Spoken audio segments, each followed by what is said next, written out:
So, Gil, what did you think of the AMVs that we saw at Otakon? Aggressively white. Yes.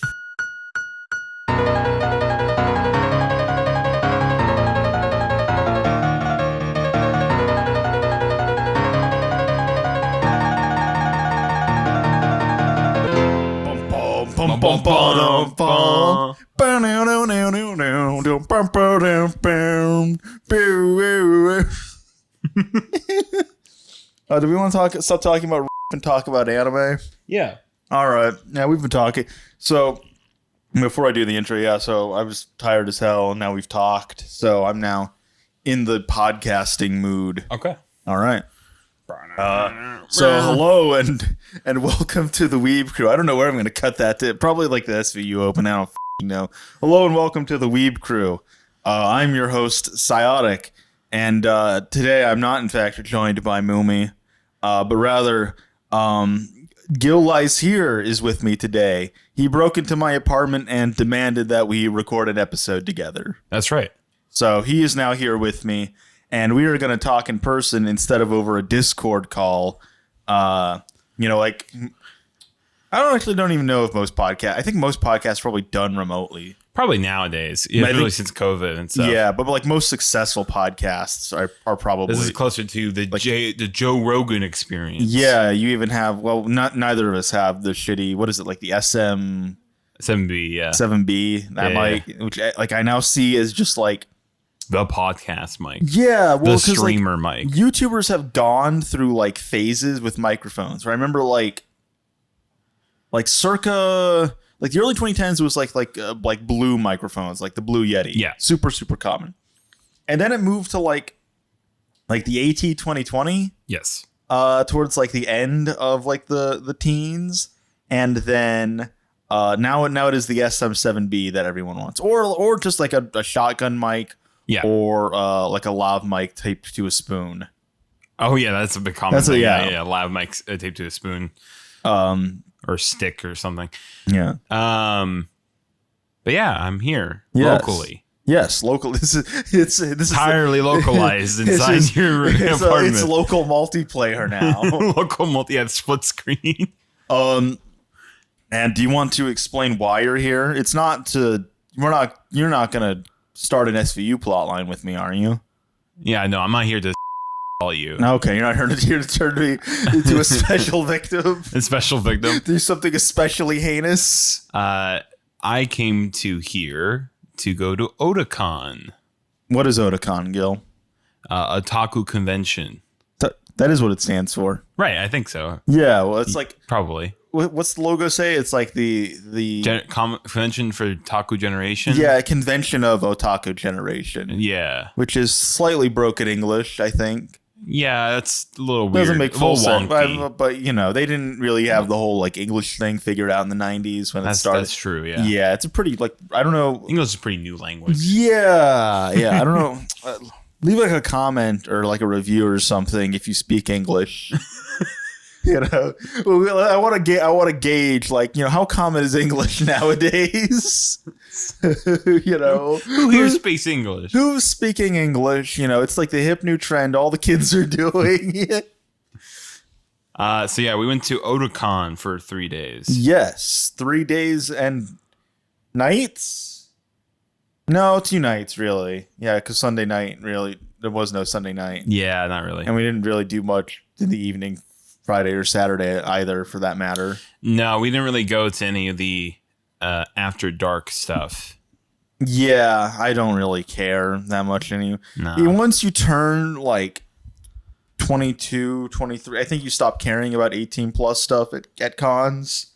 Like the idea of watching porn in a room with a bunch of people is like something you do kind of like as a tongue-in-cheek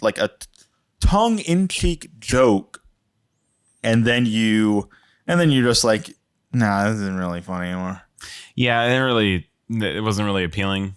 Nah, I mean, there's nothing really interesting. All right, so I guess we're gonna get into like now just shitting on Otakon, where all anime conventions kind of have this problem where a lot of the panels, and unless they're done by like an industry professional, I just do not really care a lot of the time. Yeah. I mean, I have not been to any of those panels. That's true. This is your first like anime convention. And my first anime convention, but not my first convention. No, you have been to like San Diego Comic-Con, right? San Diego Comic-Con, WonderCon, which is ran by the same people as San Diego Comic-Con. How does it compare to Comic-Con? Better. Yeah. More interesting to me. Right? More interesting. Yeah, it's on stupid cape shit. So yeah, Comic-Con is like 2% comic boomers. Yeah, who are the interesting people? Honestly, they're more interesting. Yeah. Yeah. Then it's. But most of it is just pop culture. Yeah. Which, as a kid, I thought pop culture was cool, and now as an adult, I'm like, pop culture is fucking cringe. Now it's like I just don't care because it's just Game of Thrones and Walking Dead. I was recently reminded Harry Potter. There was like a DC movie that came out last year. Yeah, Marvel DC. That was like films now. Blue Beetle? Yes. I think the only reason I know what that movie is because it came out around the same time as Barbie and Oppenheimer. And I went to go see them in theaters.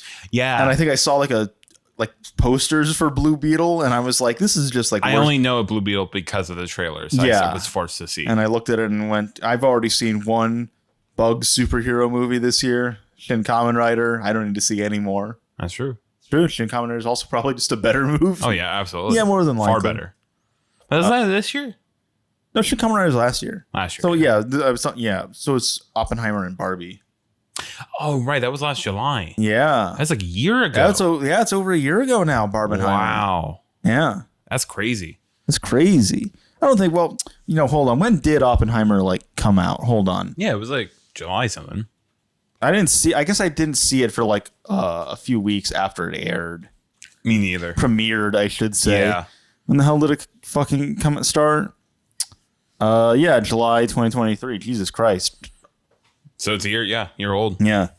But yeah, I don't know. Otakon is it's an interesting convention because it's pretty old. It's not the oldest as far as I'm aware. But it's I think AX is even older. Yeah, but it's interesting mix of. It is a fairly old of anime being convention. Old, and the people running it, I think, have in a lot of industry connections.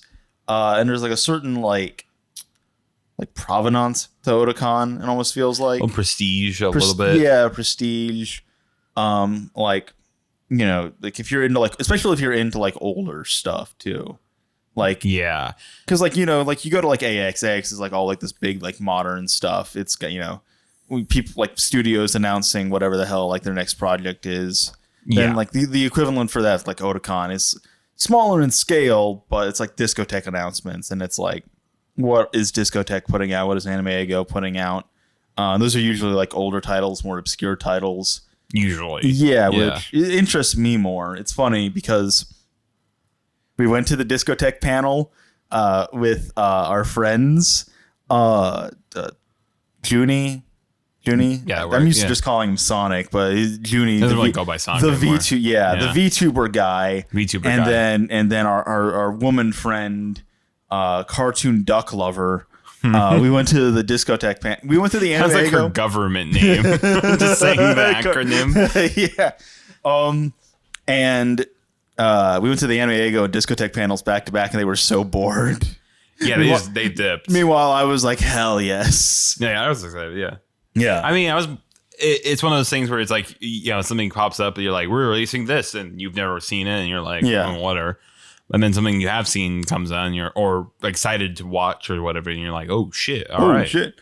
What was I going to say next? God damn it. I keep losing my fucking. This is why Mumi takes notes, by the way. Yeah. Yeah. Oh yes. So I mean, so something like AX, obviously AX is able to get a lot of industry people. They always have a big trigger panel every year. They always have big panels for UFO table as well. I think a lot of stuff like that. The problem with AX is it's a waking nightmare. Yeah, it's I guess I've never been to AX, but I see videos and stuff, and every year it happens, I feel I just see shit on Twitter of people talking about what a hell it is.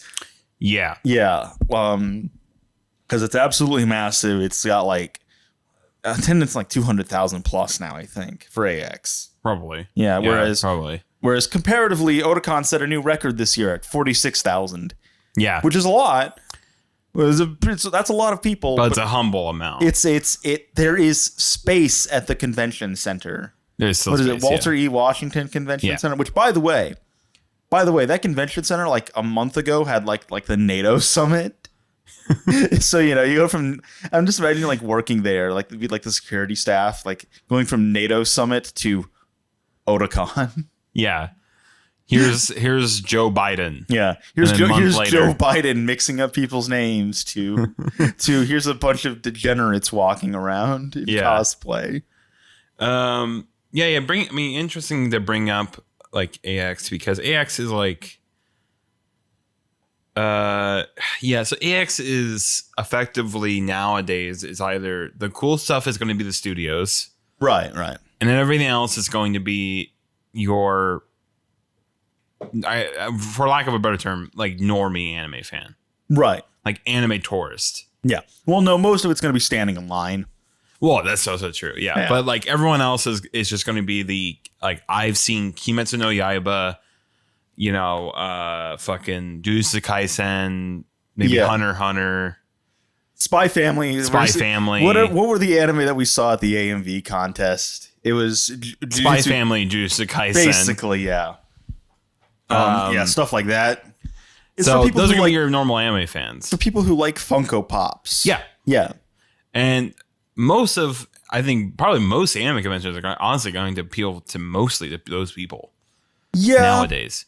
Yeah, well, because, we talked about this like William Chow, and like we talked about this in, I think even last episode we talked about it with like Overworked Salaryman, where like the function of like anime conventions has really like shifted over the past 20 years from basically going from like trade shows, basically like E3, where you would have these licensing companies like Discotek, announce like what sort of anime they're releasing. And in a lot of cases, that may be the first time you're hearing that like that anime exists. Right. That's not really the case. Well, that is the case, but it's only for AX now, basically. And even then, it's like very few studios go to AX. I think there's another one in Japan as well. I forget what the hell it's called. Oh, like not Comiket, but like there's like the big official one. Yeah. Is it? Oh, I'm forgetting. I know what you're talking about though. Yeah. I think it sounds pretty generic. Yeah. Do I want to summon Kanada? Yeah, Kanada. What the hell is it called? It's called Anime Japan, you fake fucking weebs. Thank you. Yeah. So like, that exists, and like stuff gets announced there. The only like anime convention in North America really where stuff gets announced is AX. Is AX. Yeah. The industry still goes to places like Otakon. This is true. Yeah, there were quite a number of industry people at Otakon, and those were the like people I was most interested in seeing. Yeah. Overall is just industry people, because the contrast is basically, okay, this is a person from Studio Trigger. Yeah. Or this is some guy talking about autism in anime. Yeah, which was a real panel that we saw on the schedule. The way. And it's like, so you got kind of two choices. Yeah, and I'd rather go to the Trigger one. No, I don't want to like knock panels, but I don't really get a lot out of them, because, and there's not really a good way to put this, but I don't get a lot out of them, and they kind of just feel like YouTube videos that have been kind of retooled. I think most of them are. It's again, not to knock on them, but like the chance, again, it's kind of like a YouTube video. Like if you just compare it to YouTube videos, right? Most YouTube videos you look at, they're not going to have really that great of research, or that great of a point to make. Maybe they'll have something interesting to say, but at least with a 10-minute or 15-minute video, you're watching in your room.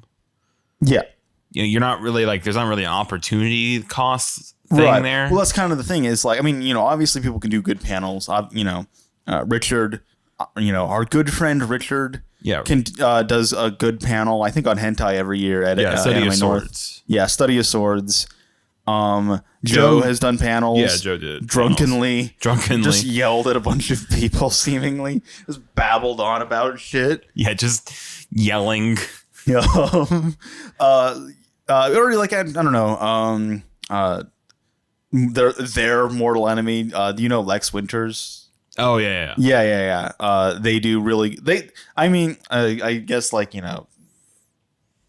take their, like, trust someone as far as you can throw them, but they are a very good, like, presenter in terms of like being in front of a crowd. Right. That's another thing too. Just because you can make a decent point doesn't mean you can present something. Yeah, that's the other thing. You also have to be, like, captivating in front of an audience.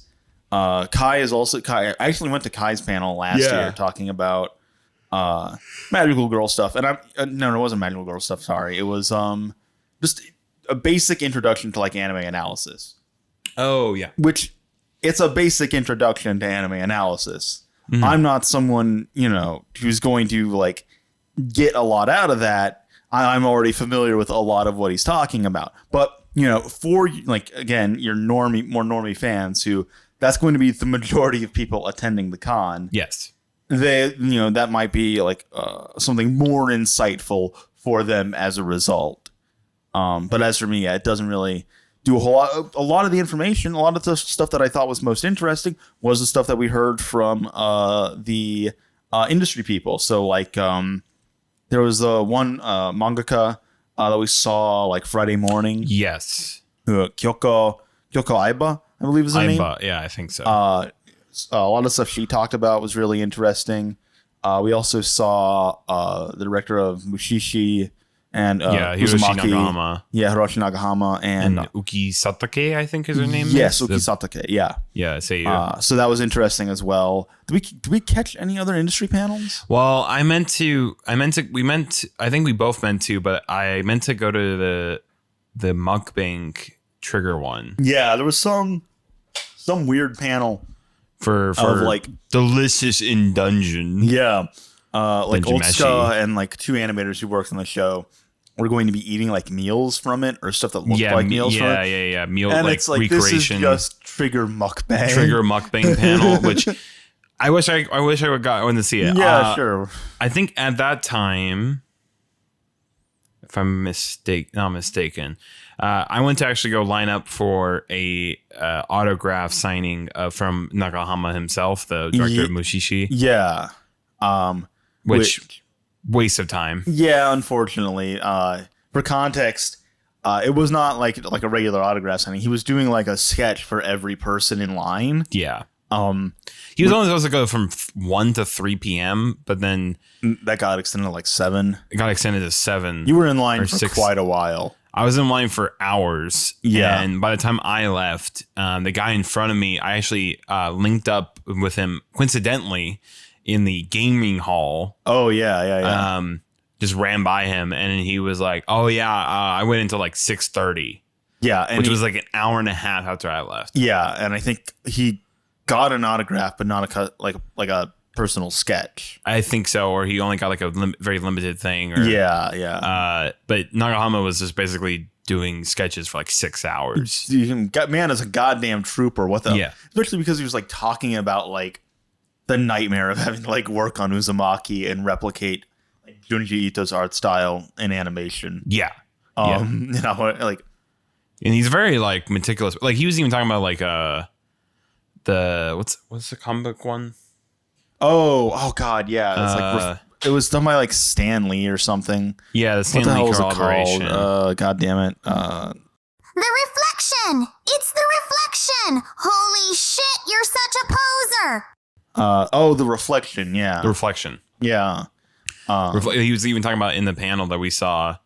That was, like, basically, like, reflection's a big, like, sore spot for him because he wanted to make it better. Yeah. So really interesting stuff from that. We didn't go to any other panel. Well, we went to the Anime Ego and Discotek ones, obviously. Yeah. But did we go to anything else? I'm trying to think. We spent a lot. AMV theater. Oh yeah, I guess we can talk about. So we both submitted AMVs for context. I have not uploaded my AMV to YouTube. Gil here has. Yes. It's the most recent one as of recording.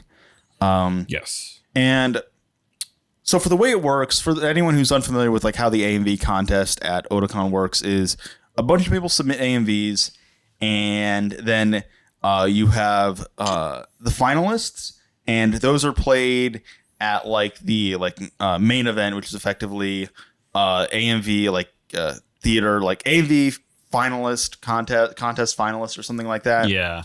I forget what the hell it's called specifically. So it's like that's the one that everyone goes to. Yeah, that's the one everyone goes to. Although, Gil and I, though, were both non-finalists. They have a showing of the non-finalist AMVs basically at the start of the con, like 9 a.m. Friday. Which does not set, I think, us for success.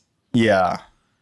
Or not just us, but any of the non-finalists. I think it just kind of, because you throw it in the beginning of the convention. And then at the very end. It was like 9 a.m. Thursday or Friday or Friday, something. yeah. And no one was going to it. No, I mean, there was a number of people. There was people there. Yeah. To be fair, there was people there, but not nearly as much as the other ones. Yeah. Oh, yeah. So for context, the AMV theater at Otakon is in like a big like ballroom, and it is always packed. Yeah.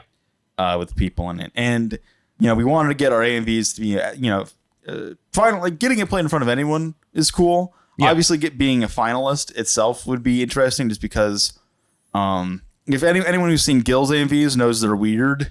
Yeah.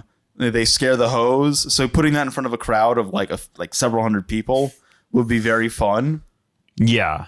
I did note that when they played ours in the non-finalist screening Friday morning, there were people behind us who were confused. Yes. Seemingly both yours and mine, being like, what the hell is I think I'm a little bit more on? Confused with yours. Yeah, essentially, because mine incorporated live action footage from Come and See much more prominently. Yeah.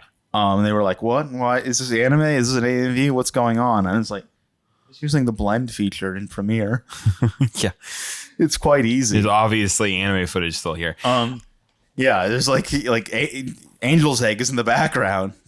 I do remember my AMVs were played in one con, but it was a specific like panel that someone set up. Asked you about it, yeah. I think it was in like Alberta. Okay. It was a Canadian con, anime con, but they like basically played like a panel. They basically did like a AMV panel that was like experimental AMVs. Right. And so we did go to the AMV contest like finalist showing as well. We went like Friday night. Yeah. And we're falling asleep because we were exhausted. So we eventually were just like, now we're just gonna like we'll come back later. And we left and went home, and then like came back on Saturday, and then I watched the rest of them. You did not. You even left like partway through that, like the second time around. That was and I left to go get something for Nagahama this time. Yeah, or something like that. I think I forget what it was. No, because you said signing started at 1 with the hall. Yeah. So we went to the dealer's hall. Like we looked around and stuff. Dealer's hall, we worked around stuff, and then I kept just trying to find something like Mushishi or just something he's directed, like Akunohana or something. You did find something. I found something at a discotek booth. Do you want to say what it is? It's Detroit Metal City. Detroit Metal City. Which, have you seen Detroit Metal City? Oh, yeah. Okay, I have not. I love it, yeah. Okay. I think it's great. And it's one of the reasons why Nagahama is one of my favorite directors. But you may also just own one of these already. Yeah, maybe. I bought Detroit Metal City, and it was the Atsuda movie, Remember My Love. Yeah. There, which was like $90 or something there. Both of those. Yeah. I'm pretty sure I own both of them. Yeah. We'll talk about some other stuff we bought later. Yes. That's foreshadowing, right? I read a guide for podcasting that you should like foreshadow stuff that's going to happen later in the podcast. Oh, yeah. So that way people will want to listen to the whole damn thing. Is that a like story by Robert McKee? His guided podcast. But so Gil, what did you think of the AMVs that we saw at Otakon? Aggressively white. Yes. Aggressive. And that's not like, no, they were like, there's no other way to put it. It was all of the music basically that was used in the AMVs came from white artists. Or, well, I guess there was like a BTS song, but still, it's like something like Japanese song. White artists or so like East K-pop Asian. or J-pop. Yeah, something along those lines. Which is not to say, like, I don't want to be one of those people who are like Asian people or white, but in the context J-pop of this, and K-pop is like socially acceptable music. You used the only rap song that we saw from a black artist. Yeah. Yeah, you used what was it? Accordion by MF Doom. Yeah. And I checked. I think I checked pretty thoroughly because I still have my ballot from the con. Yeah. From the contest, and I just noted down white. There was one rap song in the finalist competition. White rapper. White rapper. So I was like, oh my fucking God. And not Eminem, by the way. Just another. Yeah, some guy. Not really a famous person. No. From what I can tell. But, and it's not necessarily even like a selection bias thing because we watched a good number of the non-finalist ones as well. Yeah.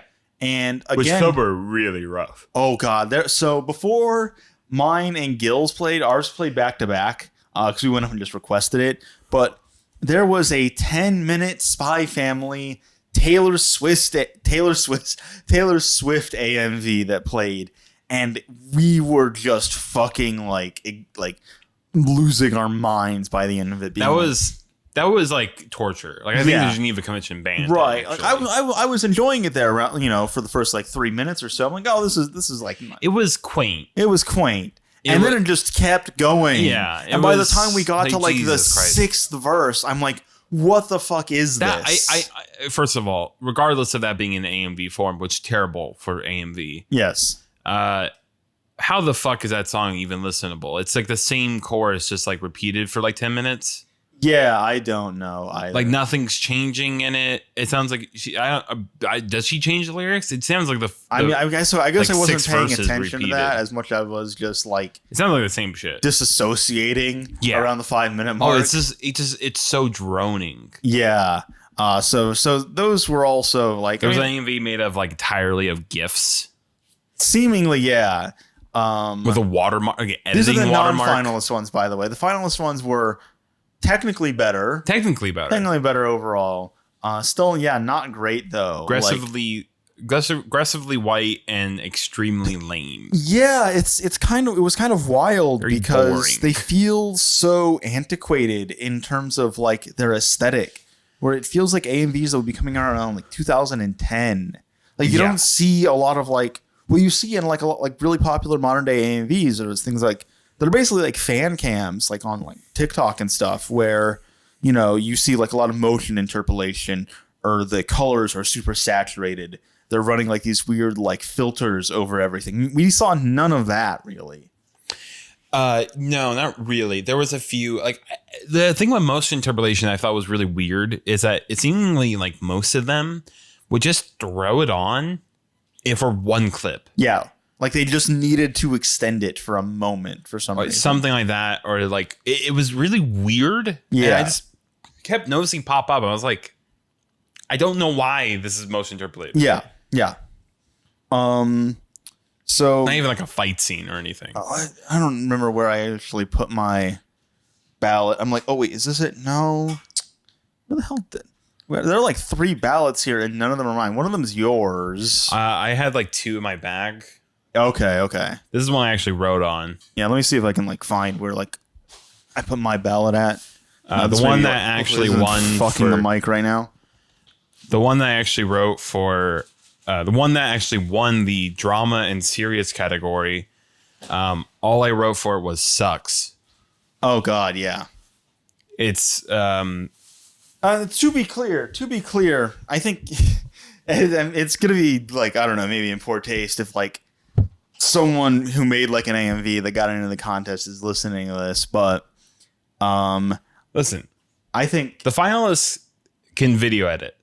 Yes. I will say that. Yeah, they can video edit. Yeah. They are just don't have any sense of aesthetic. They have no ideas beyond just I like this show and I like this song and I want to put them together. Which is kind of cute. Like a little. That's not like I'm not interpreting them as bad people. But you can do so much more with an AMV beyond. Yeah. Basically, being a plot synopsis. Yeah.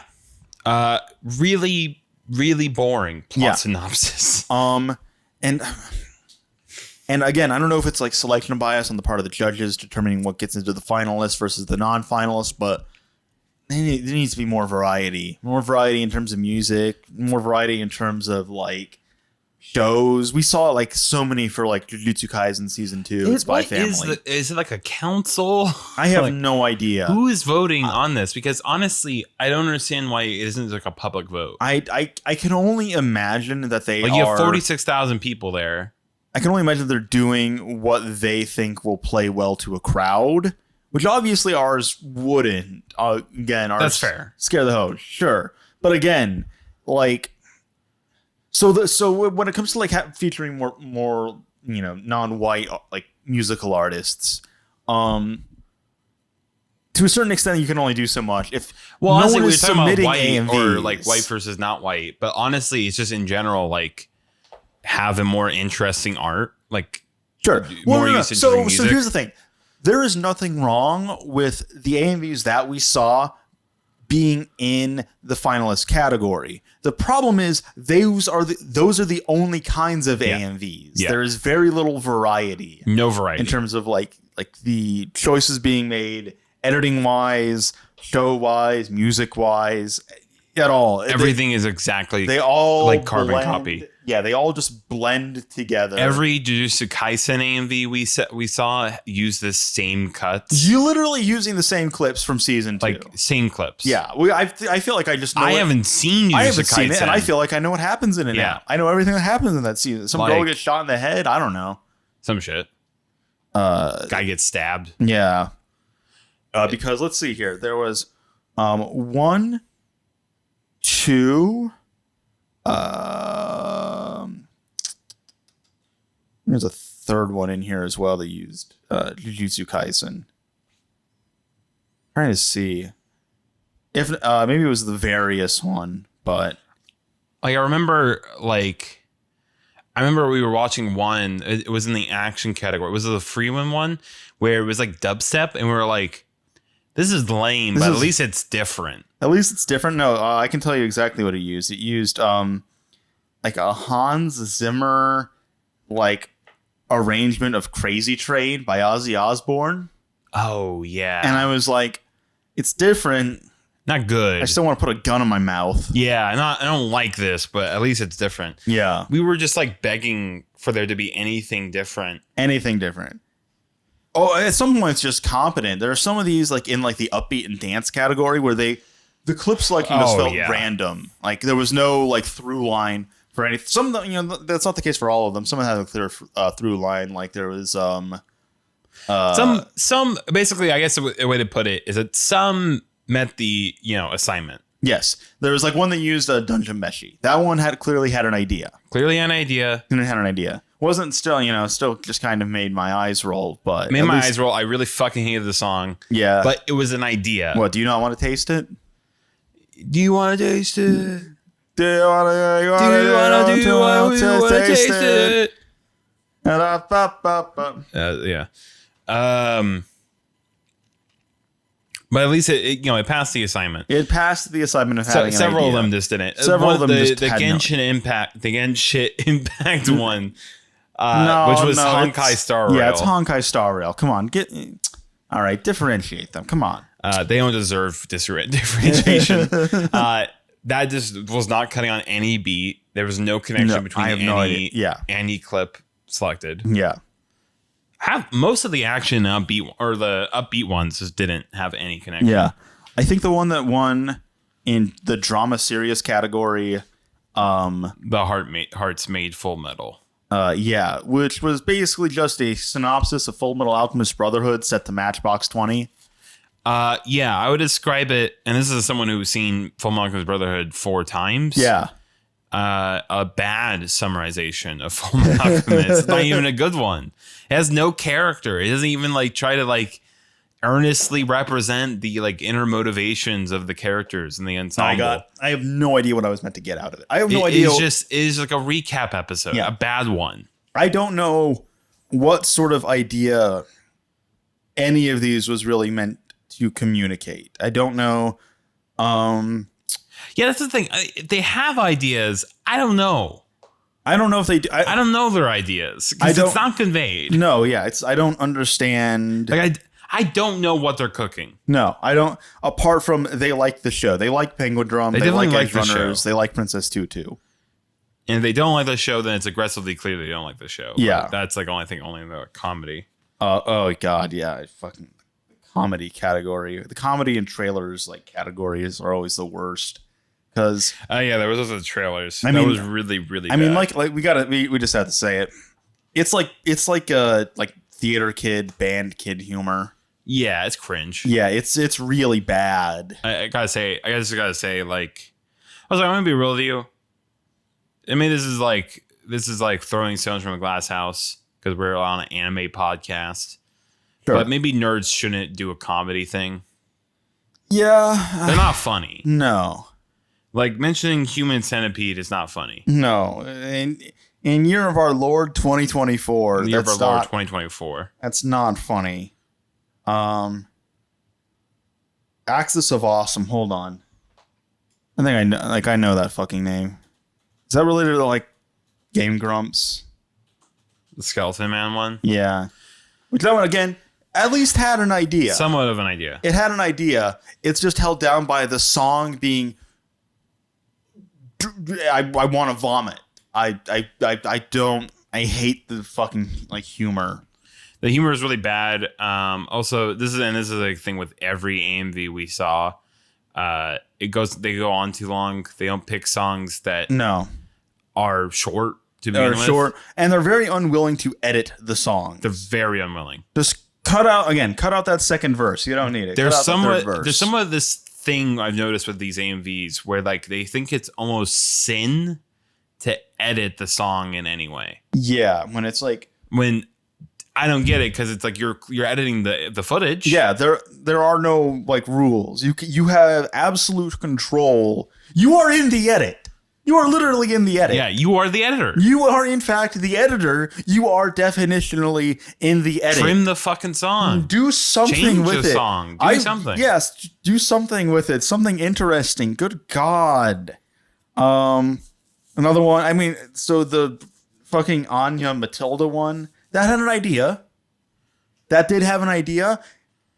I did want to punch a hole in the wall. Yeah, so that's a case of it has an idea, and I think I hate the idea. Yeah, I hate British people. The audio is allowing me to want to shoot myself. There was also another one that was like fucking some gay ass British kids talking about rugby.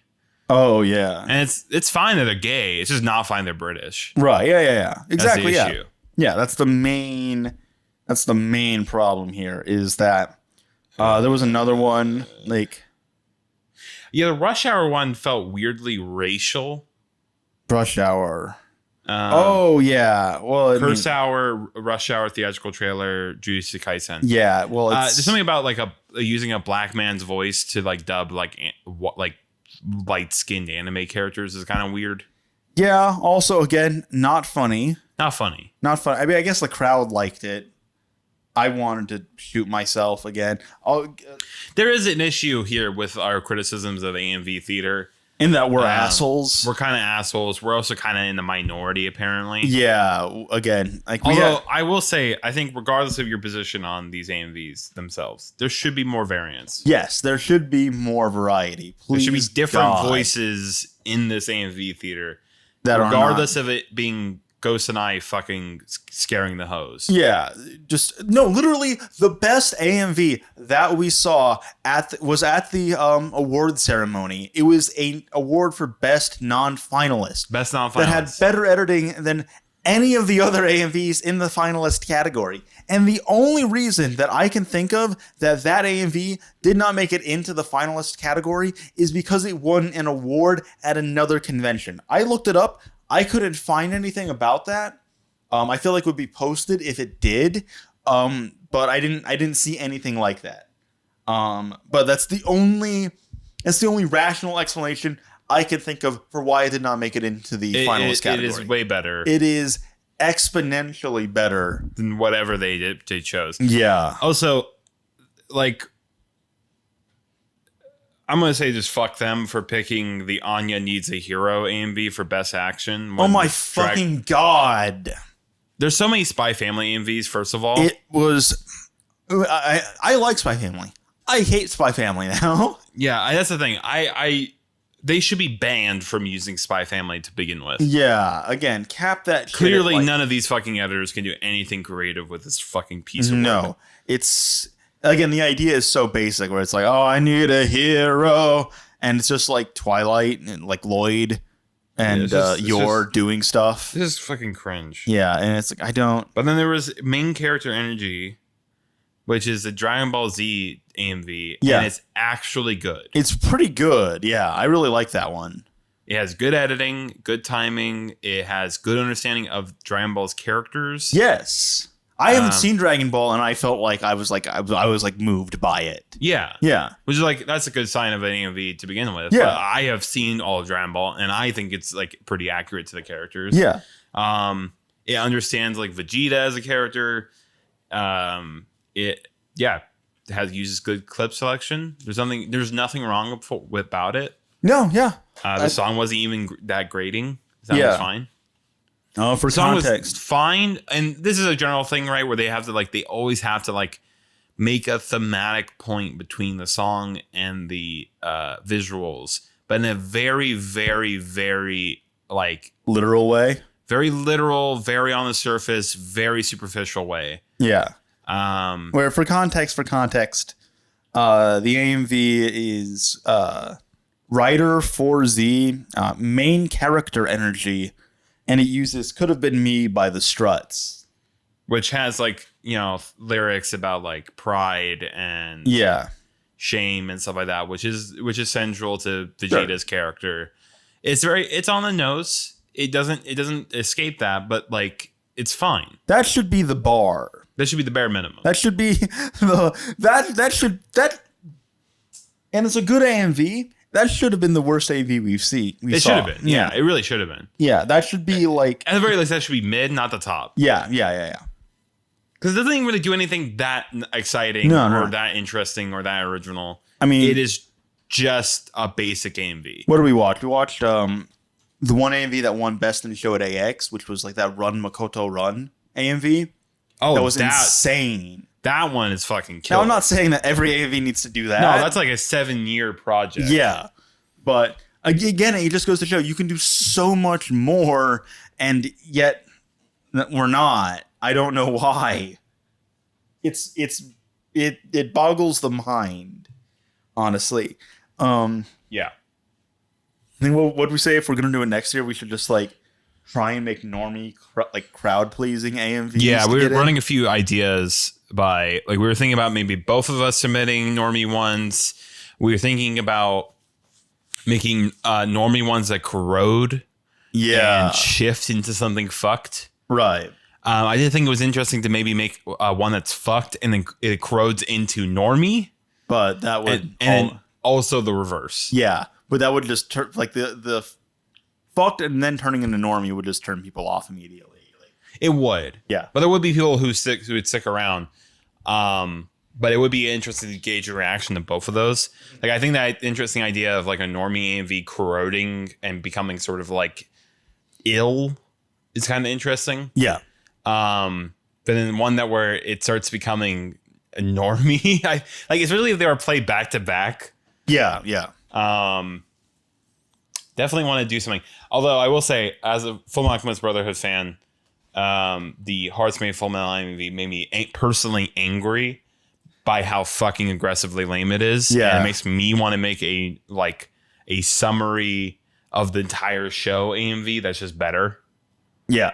It really makes me want to spite them because fuck them. Yeah, I mean, oh god, it really feels like they. I'm sure they're okay people, by the way. Like, I'm not personally attacking them, but their video sucks. Yeah, There's no other way to there's no way to sugarcoat. Yeah, there's it. no way to sugarcoat. Fuck the video. The worst AMVs, I think, generally won. Yeah, a lot of the bad ones won. Yeah, the one that won like best overall was all right. It was like the one Jujutsu Kaisen one. Yeah, it was fine. It was fine. Again, use a lot of the same clips of the other one. Again, just but it's like, that should be the bar, not the best. Yeah. But by the way, the best in show was actually in the serious and drama. Yeah. So technically, that would have won the serious and drama, but then it didn't because it won best in show. Yeah. So technically, Hearts Made Full Metal is the second best, masquerading as the best. Yes. Which is kind of interesting, like bureaucratic nightmare. Right. Unless because he only won one category. Oh, I guess it's possible to win best in show, but not the category you were in. I guess, but I arguably that's like a distinction without meaning. Right. Yeah. Because like if you won best in show, then you're the best in that category too. Right. Yeah. Definitely. By default. Right. Yeah. Anyways, aggressively lame. Yeah. The second best in that category was damn it. It's like us in Central Park is you loudly saying cracker. You said me that. saying cracker. Yeah. Okay. Sorry. I don't know if I'm going to need to censor that for YouTube. We're allowed to say the word, but it's for white people. It doesn't count. Yeah. All right. Don't get your panties in a bunch. It's like saying YouTube. Wasp. Yeah. Wasp is a great slur. Wasp is I a great love calling slur. people wasps. Because it's like so degrading. It's like, oh, no, you're just a fucking insect. Yeah. An annoying one at that. A bad one. A bad one, in Evil fact. one. Which just means white Anglo-Saxon person. Yeah, white Anglo-Saxon Protestant. Protestant. Okay. Yes. And then the best one in drama and serious was the Girl from the Other Side one. I thought that one was good. Yeah, that one was fine. And that one had an appropriate song choice where and something again when it comes to like editing the song is that a lot of songs do not have a very linear structure. They go verse, chorus, verse, chorus, verse, chorus. Which isn't necessarily conducive to telling a linear story within AMV. You're going to be constantly ramping up and ramping down between the verse and the chorus. This song did not have that. It actually had like a linear structure of constantly building. Yeah. Which makes a lot more sense. Works well. Yeah. And also more interesting anime choice than fucking Spy Family. True. Yeah. Or like, I'm sorry for this. Full Metal Alchemist Brotherhood is not necessarily an interesting choice. It's not. No. You really liked at first there was one that used Umineko. Oh. But it used the Umineko visual novel for context, but it specifically used the opening animations from the game. And you were like, wait, did they not do like any like editing with the sprites? And I'm like, as far as I can tell, no. Yeah, because there's some like effectively like still image animation. Yeah. Like effectively like kind of like puppet tooling, like live 2D kind of stuff. And it's stuff like where I was looking at it, I was like, oh, okay. But then apparently that's just in the game. Yeah, that is just what the opening animation. So they didn't make that shit. So they just cut stuff together, and they reused a lot of clips too because there isn't a ton of like opening animation footage from the game. Right. So it's like, yeah, I'm not sure why that one was like good, according to the judges. I don't know. Why is that one finalist? I have no idea. I really don't. Like I thought it was interesting just from the standpoint. Oh, you're using a VN, right? Yeah, but I thought like because it's a VN, like they had to like animate stuff themselves. Right, like manga music videos need to do that a lot of the time. Yeah, but as far as I can tell, no. And maybe I'm wrong. But that's that. It definitely seemed like that. So, is there anything else like noteworthy about the AMV contest, or have we excised all of our anger? There should not be a category for comedy. No. They should stop it. They should stop that. And yeah, I think honestly, I think why not just make it a voting thing? For all the AMVs? Just for all of them. I think or at the very least have like a vote, like the Audience Choice Award, right? Well, these are all audience choices technically. but they weren't picked. They weren't picked by the audience. There should be at least an audience like. Sure, I just don't category. know how you would do that. Really, That's fair. Again, it should just be on the coordinators and the judges to just select something different. get better selections. Come on. At the very least, like make it out of your way, or maybe there should just be an experimental category. Yeah, post AMVs. Post AMVs. There we go. Something different, Just please something- God. Just something a little, maybe rough around the edge. Maybe isn't just presets. Please submit songs from non-white artists. Yeah. Good God. Experimental music. I don't get it, people. especially because it's not like it's certainly not the case that only white people are attending Otakon. No. I would actually say white people are probably in the minority overall. Yeah, or maybe half. Yeah, at most. that, but like It is Washington D.C., a It majority black like city. and it used to be in Baltimore, and a lot of people just come down from Baltimore. So it's Right. like, yeah, a lot of black people. Thank God it moved from Baltimore. When I talk about Baltimore, We could talk about the rest of our trip. yeah. So while Gil was here, we did go to New York City. We did go to Baltimore. We went to Baltimore yesterday to go to the National Aquarium, Yes. and people of Baltimore deserve better. They deserve better than Baltimore. Yeah, They deserve better than Baltimore. yeah. Like we were walking around, Baltimore deserves better than and Baltimore. we were getting like kind of like bummed out seeing like the economic condition of that city, where it's like, It is a Rust Belt city on the coast. yeah, because for context, we took the markup from DC to Baltimore, and then Baltimore's weird public transit. Nice train ride. Nice train and ride.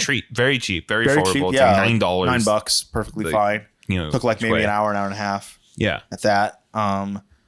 bad. Baltimore has weird public transit where we took a Yeah. light rail, We walked to a light rail station. and then took There apparently is a light rail station at the train station, but it's not open at the but moment. it's not open, which that's already a fucking failure. Yeah. So we walked to the light rail station. Walked to another light rail station. Had a hard time figuring out how to get our tickets because none of the kiosks there took cash.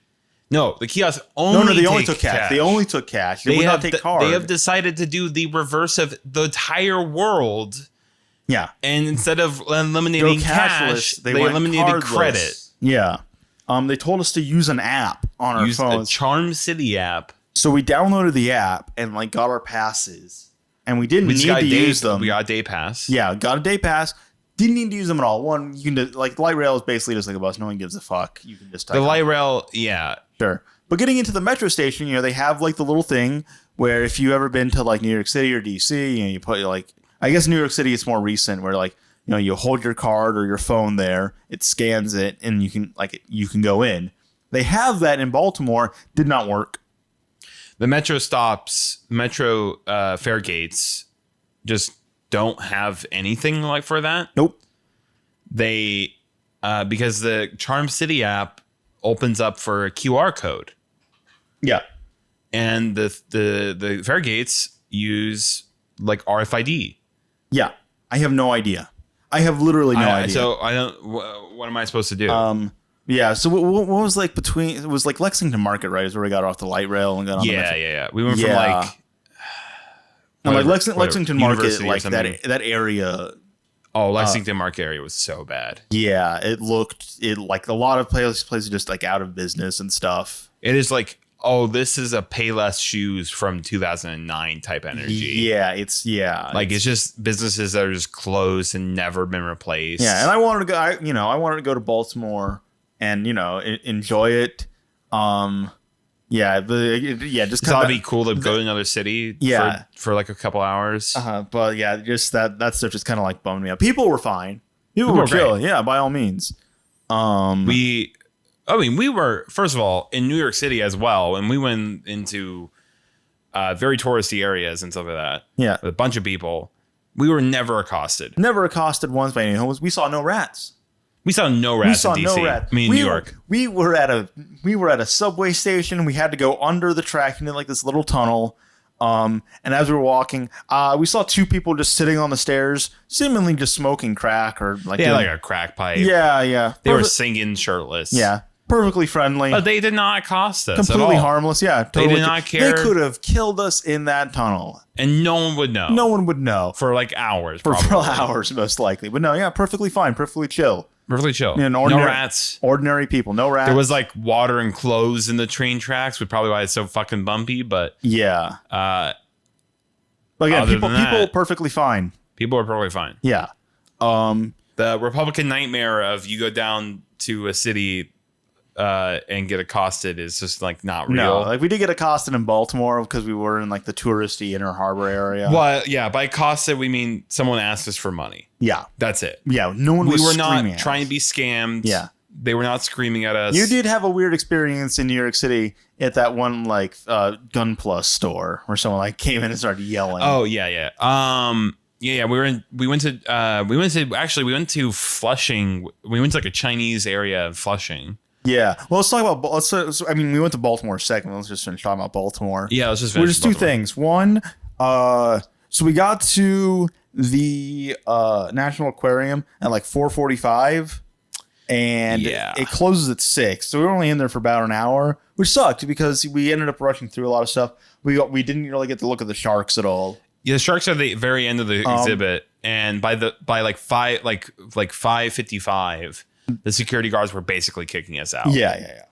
And it's like... Which I get, that's their job. That's their job. But keep in mind, we paid $50 to get in each. $50 admission. Which I remember I looked it up when I was home, and it was like 30.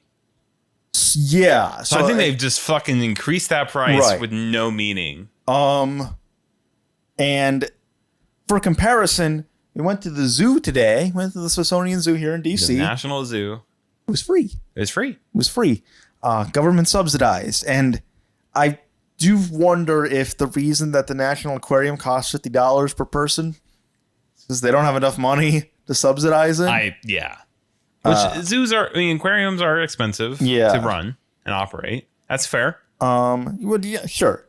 But it was like you said basically like, in New York City, it is more annoying when stuff is kind of like shitty because they have the money to not make it shitty. Baltimore does not have the money. Yes. Yeah. Which just makes us feel sad. Yeah. It's like, it was disappointing and depressing. I guess would be the best way to put it. Yeah. The transit systems were not very functional. No. The metro system, which it has a metro system. One line. And it is not very functional. No. Because it's one line. And the fire gates just don't make sense. Yeah. And we went to where we were supposed to go. Did a quick little walk. Honestly, it was like we were in the touristy spots and it still seemed like Burlington Coat Factory was the nice thing to be around there. Yeah. Like fucking Marshalls. Oh yeah, you want to talk about the graffiti? Someone saying, I guess I don't want to repeat it. Sure. But we did see like a suggestive comment written in marker near the metro station about someone who works at Marshalls. They like to be like spit on or something. Yeah. I was like, I don't understand what this means. We read the comment at the metro station, and then walked down, and then there's the Marshalls. Yeah, so we were like, there's the Marshalls. There's the Marshall. I wonder if that individual works there. And then we spit on them. Yeah, we spit on every employee in Marshalls, regardless. Yeah. And then what else? Oh yeah, we went to like a restaurant, like Phillips or something, which was fine. It was incredibly expensive. Yeah. So, okay is not what I would like for that restaurant. No, because we paid like $80 each.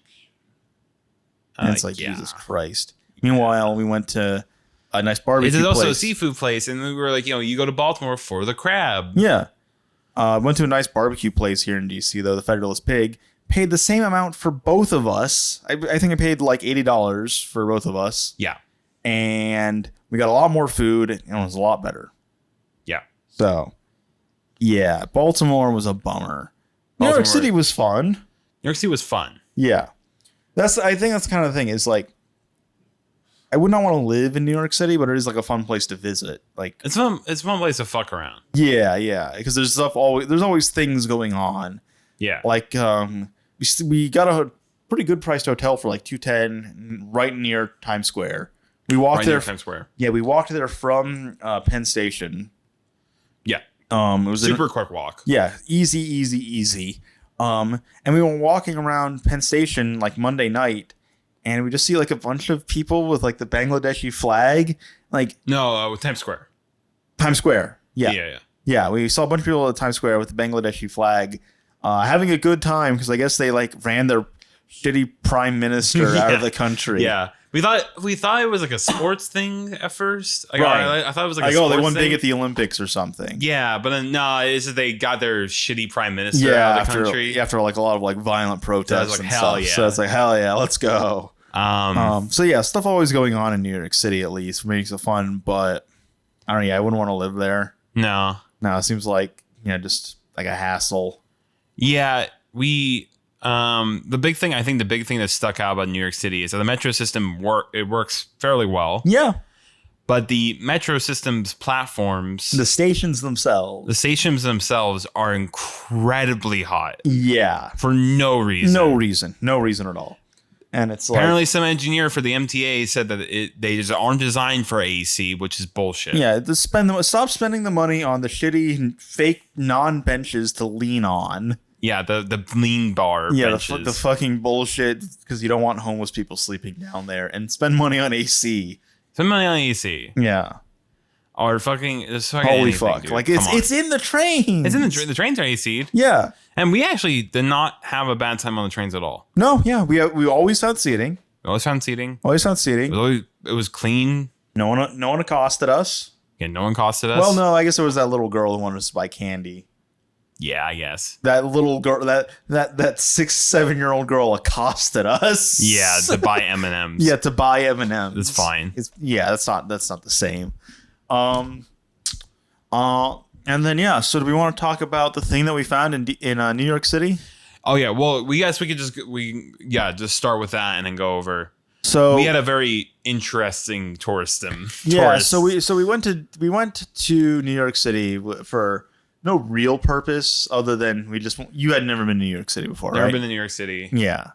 So I showed him around the Big Apple because I'd been there a couple times before. What did you think about New York City as a whole? It was okay. Yeah, Times Square was a nightmare. Times Square sucks. Times Square was like more crowded than Otakon. Times Square sucks. I mean, for context, I'm from Las Vegas, and Times Square is just like the strip, and it sucks, and I don't like it. There's like a lot of lights everywhere. A lot of lights, a lot of people. Yeah. Nothing to do except for just standing around other people. Standing around people and spend money. I guess. Yeah. I was honestly pretty content just watching the advertisements.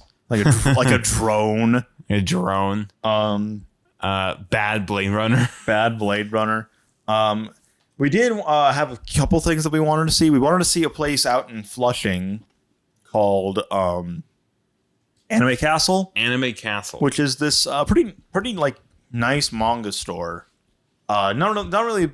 Not an anime store, really, but kind of misleading name. Misleading name, but they had a lot of manga there. A ton of manga, which is what it's like it in like this like basement like shop thing, and it's kind of small. It's what a manga store should look like. I don't like how it's like a building department. It's like a building block that's like two businesses. One on top, one bottom. Yeah, and like a bow place or something above it. Because like a lot of like the anime manga stores, I was looking at like pictures, like the ones in like Manhattan. Yeah, are like these like there's a lot of space, so people can come up and talk to me. I don't want that. I want it to be kind of cramped and a little bit dirty. So it's and smell like cigarettes or something. So I could feel like it's like I'm seeing things I shouldn't be seeing.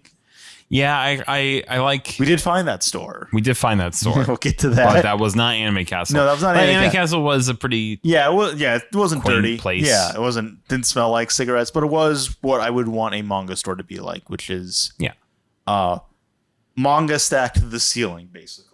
Yeah. Yeah. There was like a random pile of hentai. DVDs just like tucked away.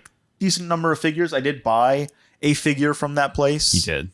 But yeah, we had to go all the way to the end of the 7 line to get there. Literally the end. Literally so the last stop. It's pretty out of the way in Flushing, but if you're in Flushing, check it out. Honestly, yeah. You can go to Chinese Chipotle.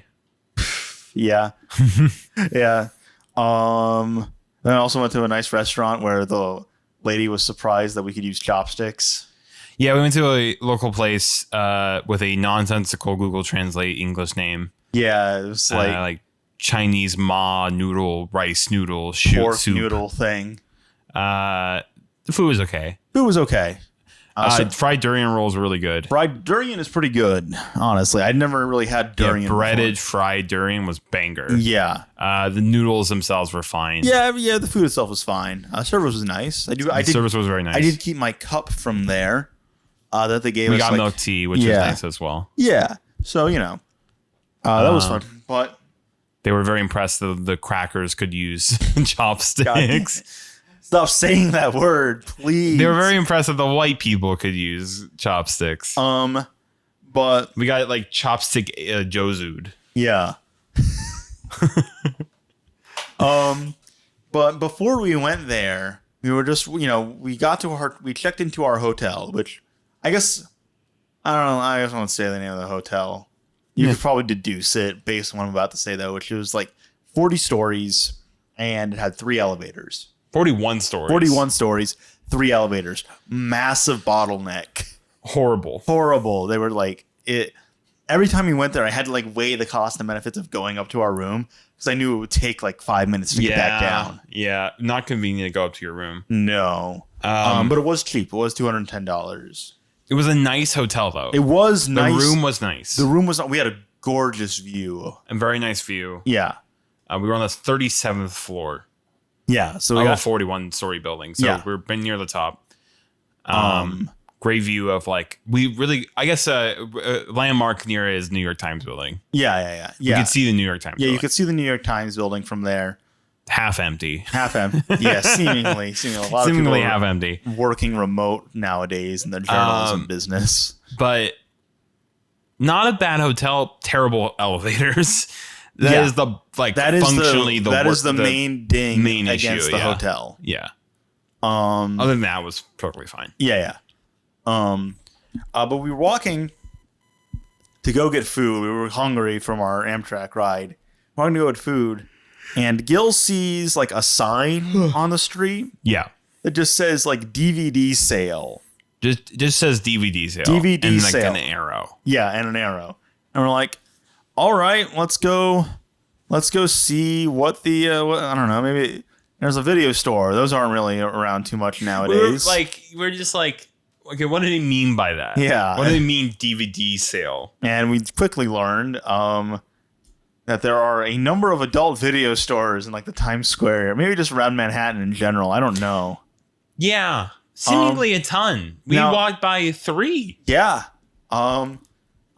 This wasn't just an adult video store though. This did have like normal like DVDs in it, to be fair, but it's non-porn videos. But it did seem to make most of its money off adult videos. And we have objective reason to think that. Yeah, but so we go down the street, West 36th Street. Yes. Go into the store, and there's no like sign or anything apart from just saying like DVDs, basically. Yeah. Pointing again. We outside the building, it was just DVD too. It was just DVD with an arrow. Yeah. So we go down these stairs into this kind of sketchy looking DVD store. We're like, I think immediately there's a glass case with just lingerie in it. Yeah, we're like, they're probably not gonna have like anything. So we start looking around. We go into the back. Actually, the first aisle. The first aisle, yeah. The back. Technically, the first aisle you could go. We walk. Yeah, the first aisle that you see on the left when you walk down, you go all the way to the back. We found a shit ton of anime. A fuck ton of anime. Holy fucking shit. a fuck ton of anime. A ton of like, these old DVDs. Most of them Hong Kong bootlegs, to be fair. Vast majority of them. But that's really interesting, honestly.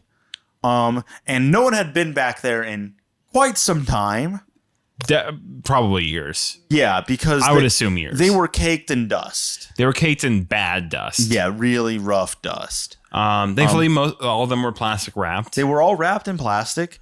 They seemingly got them from some other store at some point because they still had like the price stickers on them. Yeah, a few of them were extraordinary DVD, which we don't know what that is. Extraordinary video, exquisite video, something like that. Something like that, yeah. Something like that. And they all said like $14, $15. So we're looking at them and we go, all right, we'll pick up 4. These are pretty interesting. These are pretty what was You're Under Arrest OVA? Yeah, You're Under Arrest. Like Innocence. I think. Yeah, Innocence. Like Don Geyser 3. Love Hina Christmas special. Yeah, I also got like the beach special for You're Under Arrest. Right. We got these DVDs and there's like a wall in the store. Yes. Not a full wall, not to the ceiling. Not to the ceiling. Clearly a partition. There's a partition. And on the other side is like the adult video section. So we're like, all right, well, if they have all of this stuff there, we might as well check out the adult video section real quick, just in case they have like any sort of like bootleg hentai or like Media Blasters releases. Yeah. Anything like that. So we quickly walk through, didn't see anything. They had a lot of jabs. A lot of like old jabs from like 2005 probably. No hentai, unfortunately. They did have peep shows. They got some jerk off boobs. Yeah, they're euphemistically just called peep shows, even though it's very clearly like you go in, and you watch a video. You go in there, you rub one out, you leave. And when I figure that this is like the business's main source of income. It must be. We looked at the Google reviews. A lot of them brought up like the peep show booths. When we were checking out, we saw a guy just flash cash as he walked into the adult video section. Yeah, immediately. As if that was like a sign of what this was for. Yeah. But the guy rings us up. We both got like 4 DVDs. We each paid like $22. Yeah. Meaning like these DVDs were like $5 a piece. Not 15 like the sticker said, which is what I expected. I expected to pay $60. Yeah, we only got like a few. I was expecting to pay like $60. We were like, oh shit, okay, we're gonna spend like $60. Honestly, not gonna be that worth it. But they're gonna be interesting. Experience. Yeah. It's a cool unique place. Thing. Yeah. And it's like $22, please. And I'm like, excuse me? Yeah, I was just like, what the hell? I kept expecting the price on the thing to go up. Yeah. But it just ended at 22. So yeah, it was like $5. And the guy was not speaking very much to us. No, he seemed to be very. The people who worked there seemed to be confused. They were deeply confused by us. Because again, most people were going in there probably for porn. And then here we are, 2 fucking gross-looking nerds baffling about in the anime section that hasn't been touched in years. Yeah, and like, so we're like, holy shit. They put our DVDs in these black bags. We carried back to a hotel looking like we had porn. Yeah, it looked like we were just fucking perverts. Which we are, but we weren't carrying porn. We were not carrying porn, in fact. Those were safe for work anime. We lost our mind. So we went up with Roger as well, and we got him a copy of Gatekeepers. But it said Gatekeep. Yeah, again, keep in mind these are all bootleg copies. And some of them are like poorly like the hand trimmed. Yeah, hand trimmed sleeves. Like scissors. Yeah. So like it's cutting off like information on the sides, on the back and stuff. Some of like the covers are just really crusty looking in terms of like print quality. Yeah, print quality. But some are really good, which is really weird. Good. Yeah, I don't quite. There's an inconsistency in quality, and it's not just that like they're all bad. It's like some of them are actually really good. Some of them are really good. Some are better than others. There's a variance in quality. I was testing out the DVDs earlier, and You're Under Arrest. There's 2 different ones. Yeah. For the OVA. One's clearly worse looking. Like in terms of like the cover. Yeah. Like one's like guaranteed quality Chinese dub, like English and Chinese subtitles. Like it's clearly much more bootleg than the other one. Yeah. They're the same video. They're the same. Literally, the same data is on the disc. The same data.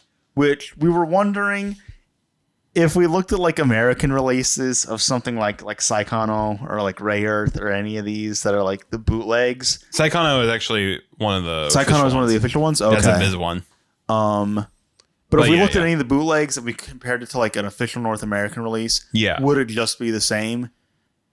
Probably. Maybe, yeah. I'd be curious to know, honestly.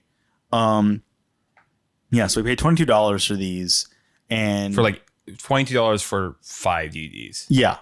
Some shit. And we're like, holy shit! So we go put them back in our hotel room, and we our hands are filthy. Yeah, we had to wash our hands. It's also hot in there. We were both sweating. It was pretty warm. Not as bad as the metro stations, to be fair. Oh, that's fair. Yeah, but it's definitely not a nice and comfortable place. It's definitely seedy. Yeah, you do feel kind of weird being in there. And it didn't help when we were in the video section. We were like running around trying to find anything anime related in it. Yeah, the adult video section. Yeah, and then the adult video section, and then the staff were just looking at us. Yeah, they're and watching, I started getting worried. Well, no, I think they just watch anyone who walks back in there just because they're people who are probably replicating a scene from Love and Pop. Yeah, which is fair. Yeah, so and it's also fair that they're being watchful, not fair that people are going into the section to whack off. It's fair that they were mindful of us. Yes. And also probably confused of us. Probably confused. But I started getting concerned. I was like, oh shit, are they gonna say something to us, or are we gonna get kicked out? Are we gonna get shanghaied? Are we gonna get shanghai? Yeah. Is this ran by the mob or some shit? Right, yeah. We look like feds or something like that. We were like, we absolutely need to go back to this place. Yeah. Insanely cheap. But because we wanted to go to Anime Castle, that was the one place that we wanted to see in New York City when we were there. In part because we could also then meet up with Roger. Yes. We then went to do that, and then for the rest of the night we just kind of fucked around. I think we that's what the Times Square day. Yeah, fucked around Times Square and stuff. Walked around. Saw the U.S. recruitment, U.S. Armed Forces recruitment station in Times Square with a gigantic LED American flag, which is crazy. Yeah, absolutely insane thing to see. God, I love light pollution, don't you? Yeah, I don't understand how you can recruit anyone in Times Square to do anything. Yeah, honestly. Much less I guess if they're drinking, maybe they're more open to suggestion.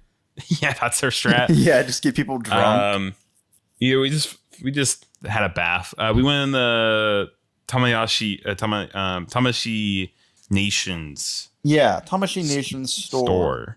Do we want to talk about what did we get at Otakon? No, not at Otakon. I guess we can talk about Otakon as well when we get back. What did we get at Anime Castle again? I did get the Monster Girl encyclopedia as well. You got the Monster Girl encyclopedias, and then Goodbye Airy, and then the Cat Returns manga. Yeah, and also like a holo figure. A nice holo figure. I just got Dermond, the Sadamoto art book. Yeah. The character designer of the Evangelion. So it's basically Evangelion, but it's the lead character designer. He also authored the manga for Eva and stuff like that. Yeah. Denied, Japanese war crimes in Korea. Don't ask him about comfort women. Don't ask him about comfort women. But he great artist. I wanted the art book for a while. Saw it there. It was slightly discounted. Yeah. There you go. Yeah. I think it was because it said slightly damaged or something. Yeah. So, I mean, quote unquote damaged. There was creases or whatever. Yeah, perfectly fine. That's what I bought from there. To get what we got at Otakon. Yeah, let's talk what we bought at Otakon. Yeah. I got we both got some stuff from the Dojinshi place. Yes, we did buy buy porn there. Yeah, Henda Ne Inc. I believe is the name of it. They're the yaoi paddle guys, I think. Oh, are they? Yeah, when I type their name in and I look for them, it says Yaoi Paddle creators. Yeah, they have a bunch of BL stuff there. Yeah, you have a bunch of BL stuff. It's mostly just imported Edo manga and doujinshi. Yeah. Also just like character like art books and stuff. Yeah.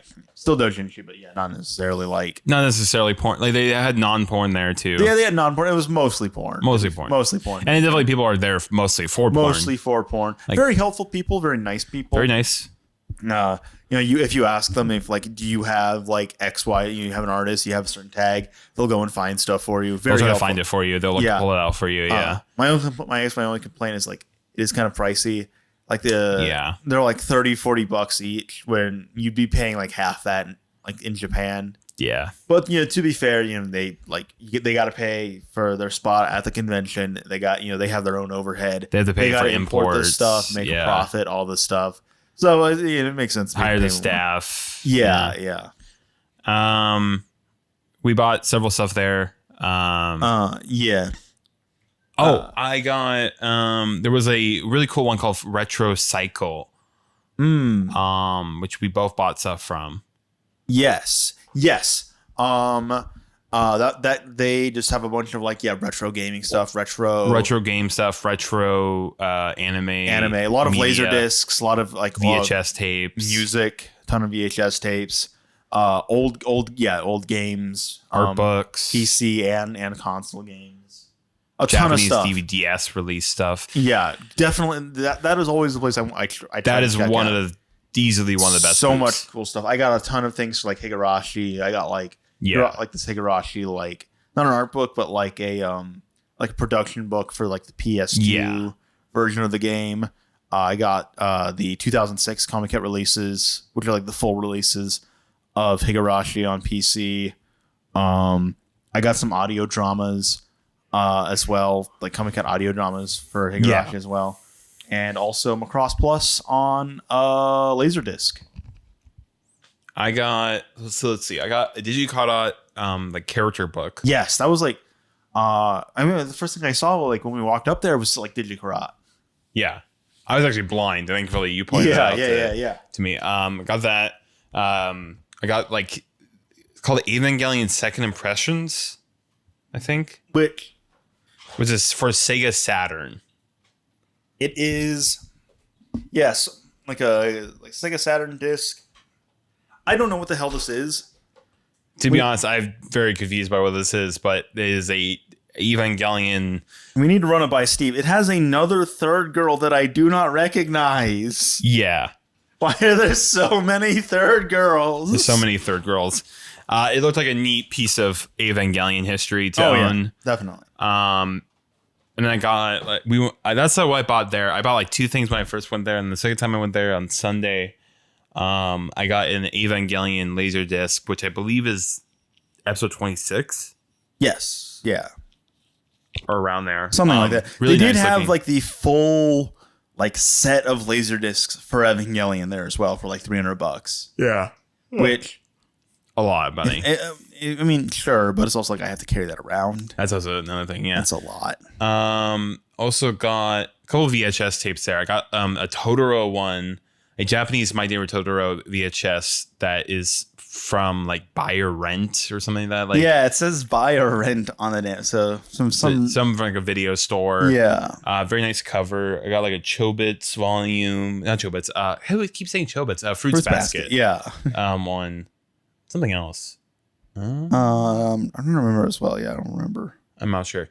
But Winter Break Pikachu special. A Pokemon anime special. Right. Yeah. And then we also I think we got some prints of some Blue Archive characters as well from the Artist Alley. I'm trying to think. I have shirts. We got an Otakon shirt for the year.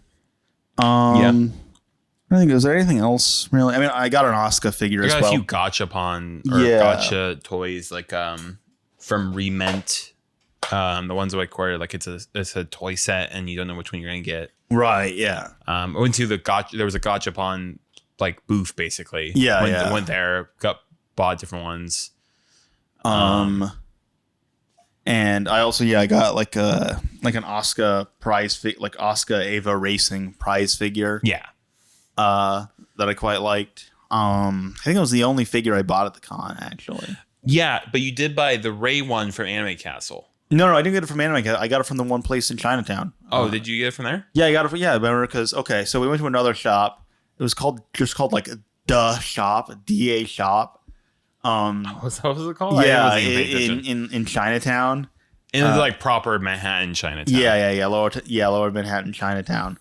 The other place was also kind of in Chinatown, but it was in a different Asian community in New York. In Queens. I got the Ray Ava racing figure at that place as well, but they only took cash, so I had to run to an ATM. And while I was gone for the ATM, evidently some guy just came in and started screaming. Yeah. He started doing something. I wasn't paying attention to him when he was doing this thing he was doing. Yeah. And then the staff was like, sir, you got to stop doing that. And then he got pissed at that. He started kind of shoving or basically shoving himself into other people. Yeah. And then started yelling like gibberish, like not English. Yeah. But not a language. Not a language. Like homeless speak kind of shit. Yeah. And then while the staff member was just like, sir, please leave. Yeah. He just was getting his shit together while also just cursing the store, knocked over some stuff too. Yeah. And then he left. And then a little later you came back and you never saw any of it. Nope. I saw none of that. This was very awkward because I was like, how much is that Gengar tin? And then that guy started immediately doing that shit and then completely. Oh, you did get a Gengar and Ghastly plush from Otakon as well. Oh yeah, I did get that. Yeah, hell yeah. But so second day in New York City, we wake up and we immediately go back to the video store on 36 and we bought a lot more. 10, 14, a lot more discs. Basically we were like, all right. Basically the stuff that we were thinking about getting there, and we also found some other stuff. Yeah. So found a lot of so there was a ton of stuff that we just ended up buying because holy shit, it was so goddamn cheap. And they ended up giving us 2 DVDs for free as well. Yeah, so the second time around we spent $44 or something like that for 10? I spent $48, so $70 in total for 14 DVDs. A huge pile. Yeah, a huge pile. To the point that it was what the fuck? How are we going to get these back to DC? Yes, that became a huge concern because when I traveled here, I brought a normal suitcase that I checked, and I brought a bag, and I brought carry-on. Yeah. And we brought the carry-on to New York because we were only staying a day. Yeah, and I brought my own bag, and Gil brought his bag. Yeah, so we brought 2 personal bags and then the carry-on bag. We filled my bag up to the brim with DVDs and then put a few more in the Gil's carry-on. Which, mind you, we didn't have a lot of clothes with us, but we did bring 2 laptops. Which we did not use. That was, maybe a mistake on our part. Maybe. Yeah.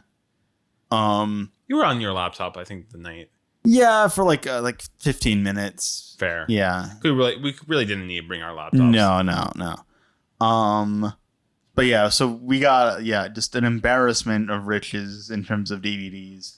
We ended up finding some stuff that we actually missed before. They had a DVD. And I think it was rare.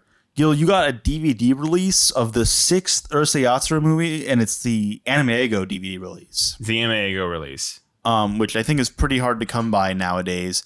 And yeah, that was $5. Yeah, it's it's the perfect thing where you walk into a store. And the people there don't know what they have. They don't know what they have. Yeah. And clearly they have never known what they have, and they've had that for years. Yeah. I actually got a copy of a movie I've been aware of for quite a while, and I'm very fascinated with, called, it says Chinese Gods, the Golden Dragon Collection. What is it actually called? Feng Shen Bang, I believe. Okay. Or also just called Bruce Lee and Chinese Gods. So that for context, it is a Taiwanese, I believe it's the first work of feature animation in Taiwan. They had to import cells from Japan in order to make it. Yeah. and it is a Bruce-sploitation movie made shortly after Bruce Lee's death in like the 70s. Yeah. It is strange, to say the least. That's the official release, too. This is the official English release. It does have an official English release from Gotham City Entertainment. We found a mixture, mostly Chinese bootlegs of anime. Yeah. Like Innocence. Like what was this Innocence release? Or mostly Hong Kong bootleg. Yeah, fantasy production. Okay. What about Slayers here? That's from Anime Studio Inc. Anime Studio Inc. That you can email at animestudio@hongkong.com. Yep. All right, sure. Yeah. Mind you, we immediately knew we were not scammed. No. To be clear. No, we knew these were. That's why we wanted them. We wanted them to be bootleg. Yeah.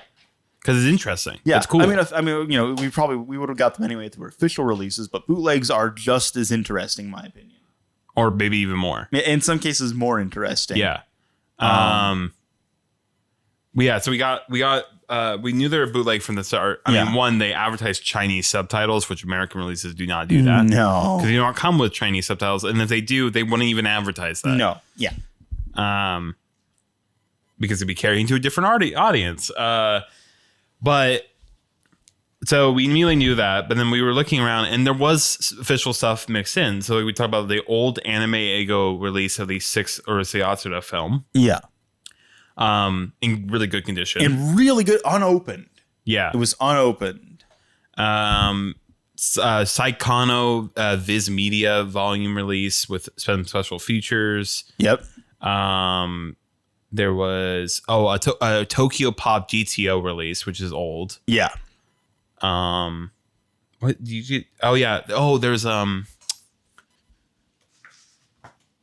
Popotan. Yeah, Geneon release. Yeah.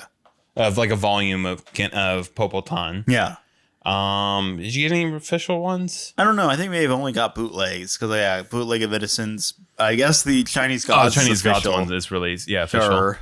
As official as that could be. As official as that could be. And then bootleg. You're Under Arrest. Dungeyser 3. I think it's still bootleg as well. Yeah, because it's got like the shitty red thing. Yes. Just how you can note. All varying. We did not buy everything at that store though. We walked around in some other aisles. We kept finding anime. I think I found a copy of like the original Spriggan movie OVA. Yeah. In different aisles. In different aisles. So honestly, if we spent longer in there, we would have found more. Yeah, if we spent longer in there, had more space, we very well could have cleaned them out. They probably would want us to, really. They were happy to sell all of this to us at a very discount price. So I mean, if you they literally gave us 2 free extra. What I heard him say was you guys can get 2 each free. Yeah. So I was going over to grab 2. You went and grabbed 1 because you thought it was just 2 extra, period. Yeah. We went back and we were like, oh, did you mean 2 each or like just 2 total? And he's like, I don't care. 2 each. 2 each. Who cares? Sure. Yeah, sure. I don't care. I'm like, oh, hot dog. Hell yeah. Let's go find some more, baby. He was very appreciative of us just buying shit that wasn't touched. Yeah. Which fair. Yeah. He wasn't making money off of it. Yeah. It was just wasting space. So if you find yourself in Manhattan, 36th Street, there are other porn shops that we also went into. Yeah. And those are aggressively less interesting. Yeah. Those are just porn shops. I think the DVD store is like 36th and like 7th or 8th Avenue. Yeah. Something like that. Somewhere in that area. It's one of those things that if you're in the right area, you will just see a sign that says DVD and an arrow. Yeah. And it is like a holy call. Yeah. To this dusty ass gross store. Yeah. So if you want more, if you're into that sort of thing, I would recommend seeking it out because it's definitely interesting. Yeah. Definitely, I'd say the highlight of going to New York City, the highlight overall. Yeah, we had pretty loose plans. We wanted to go to Anime Castle because we saw on Google Maps. Right. It seemed like quaint and interesting. We did go to where John Lennon was shot. We did want to go. Yeah, we wanted to do Seichi Junrei of Spite. Of Spite. Because we hate John Lennon. Yeah, fuck John Lennon. Fuck John Lennon. And American hero, American patriot. American patriot. Mark David Chapman. Shot and killed him. Shot his ass with, what was it, like a 38 special. 38 special, hell yeah. Which was really funny because there were other people there who were seemingly like tourists. Yeah, tourists who were aware that was where John Lennon got shot. I think they were all John Lennon and maybe fans. They were like just like, oh, he lived here because he did live. That was his apartment building. That was his apartment building. But we were like clearly there to be like, yeah, fuck John Lennon. Yes, this is an awesome place. This is a holy site because he got killed here. And it's right next to Central Park. Bougie fucking asshole. Literally across the street from Central Park. Yeah. We literally just walked over there.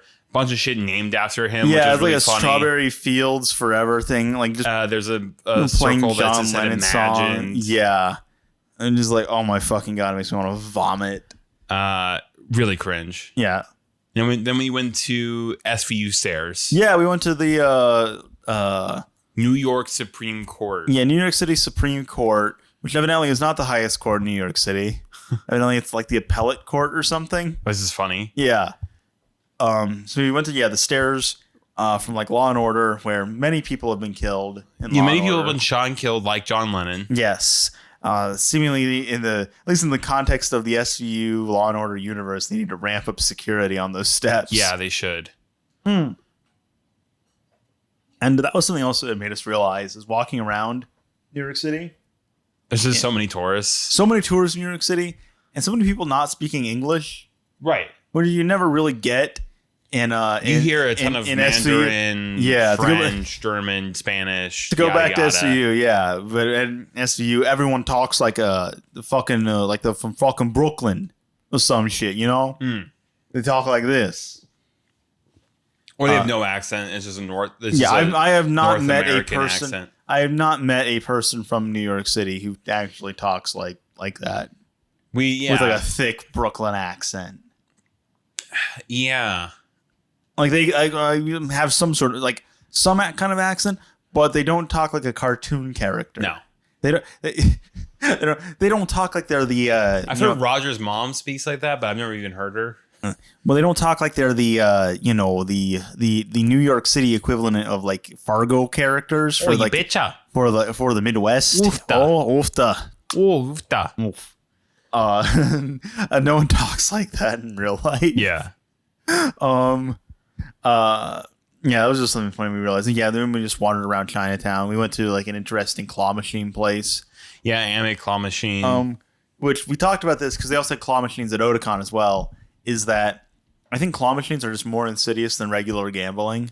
Yeah, kind of because they give you the illusion of control, the illusion of a skill. Yeah, the illusion of agency. Like you could be good at this. Yeah, if you're just good at this, you can get it. But it's not the case. No, it's all a scam. It is a rigged system. I would much rather just play like a gachapon thing where I'm guaranteed to get something. I do like that. The dice roll one was actually kind of interesting because they had interesting concepts there. Because so basically there was a claw machine with like a big foam dice. Yeah. The thing about it is that the dice, you'll pick up the dice and it will drop. You're not supposed to get the dice. You're supposed to roll the dice. And then depending on the number you roll was what you're going to get. Yeah. And which is kind of interesting. It's still chance, but at the very least it's like, this is just chance. Yeah. You're guaranteed to get the thing unless you are not the brightest. Yeah. Claw machine also had like just an interesting like not the claw machines themselves, but the store itself had like an interesting aesthetic. Did you see like the guy and the girl in the back just taking pictures? Yes. Yeah. Because it is cool looking. It is cool looking. I was a little kind of annoyed by that a little bit. I was like, I don't want to walk around you taking pictures. Yeah. I don't want they're doing some like Instagram model photo shoot kind of thing. Stuff like that. Something like that. Looks maxing or something. I think the guy was mewing. Staff were really nice. Staff gave us some stickers because we did not win anything. I paid $20 there. Did not get a shit. Not get shit, but we did get stickers. Stickers were cool. They gave us. They had Raleigh stickers. Yeah. Dr. Slump. What the fuck? That was Who cool. knows what Dr. Slump is? Yeah. And then did we go? We didn't really go anywhere else. And we just like went to a nice bar. They go to a nice bar. It was like beer place. Beer Authority. Very That, nice mac and cheese. Yeah, reasonably priced, pretty good. Had some nice calamari there as well. Yeah, we had Two Bros Pizza, the cheap pizza place. Oh yeah. Pretty good. That was pretty good. Yeah. The Amtrak ride itself was nice as well. Yeah. I like taking the Amtrak. It's pretty. I mean, maybe it'd be cheaper to drive. I don't want to drive to New York City. The Amtrak tickets should be cheaper. Yeah, especially since they're government subsidized. But and it's all. But also, they are when you book in advance and stuff. Yeah.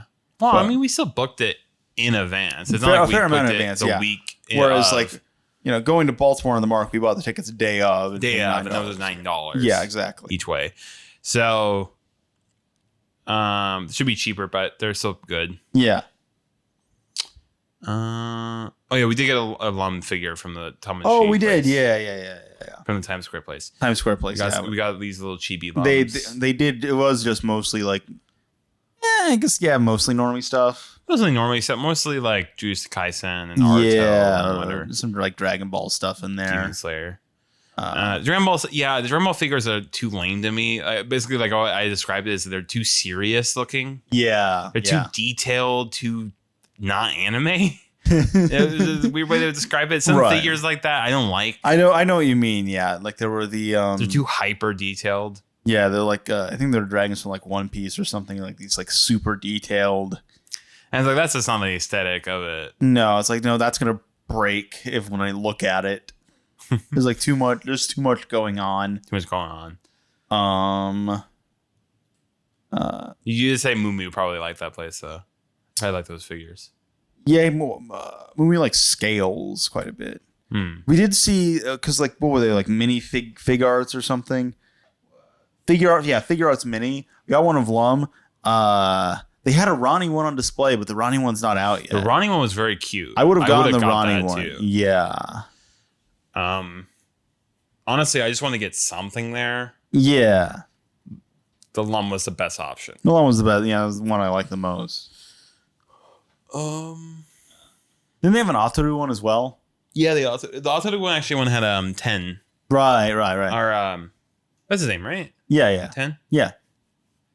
Lum's little cousin. Yeah. I was actually thinking who would be buying like the Ataru one, but not the Lum one as well. Like who's just gonna buy like an Ataru? Just the Ataru. Yeah. One. Can't imagine many people. What else did we get? I'm trying to think. So I will say at the discotek booth I did get Belladonna Sadness, Beautiful Dreamer, which was like $95, and look at the price tag. You did not look at the price tag. I think Justin Savakis was working like the booth, and he said like $140, and I was like, I don't understand why, but okay, here's my credit card. Yeah. And then as we were walking away, I was like, look at the price tags. Like, oh, Beautiful Dreamer was like $90. Yeah. And I was like, well, that sucks, but I'm also, oh well.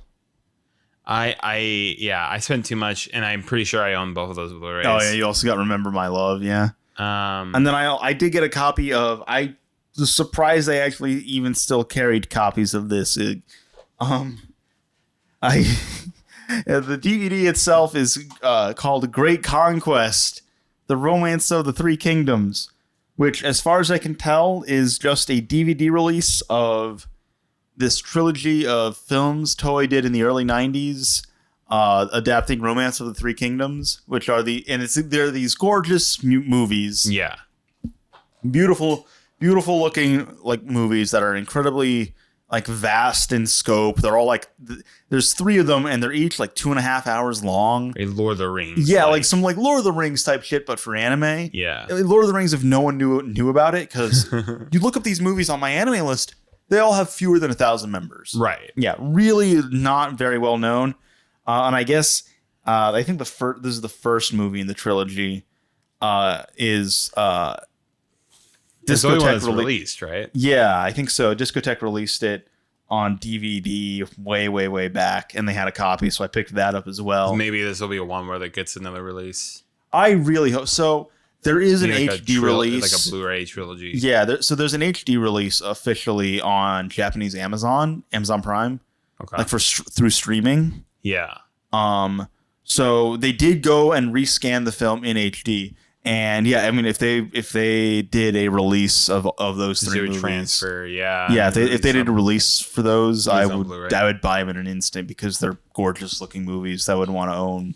Like, it's one of those things where it's like archival reasons. I think that's important. Yeah, but not a lot of people care about Three Kingdoms here. That's true. Yeah, I mean, they know it for like Dynasty Warriors, basically. Yeah. Three Kingdoms stuff is huge in Asia. It's fucking gigantic in Asia. But like, including Japan, but not that big here. And you can tell because like usually like when they do like the discotek announcements at Otakon, people cheer quite a bit for a lot of stuff.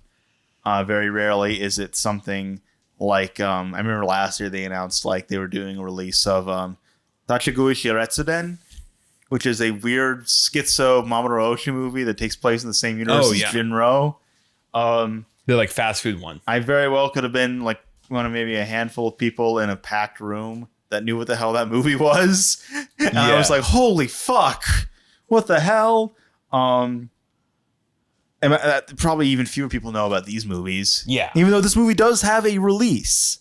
Yeah. But not a lot of people talk about it. And they should, because, I mean, the movies are long. They're really dense. They're arguably a slog to get through just because of how much movie it is. And, like, again, there's, like, dozens of characters.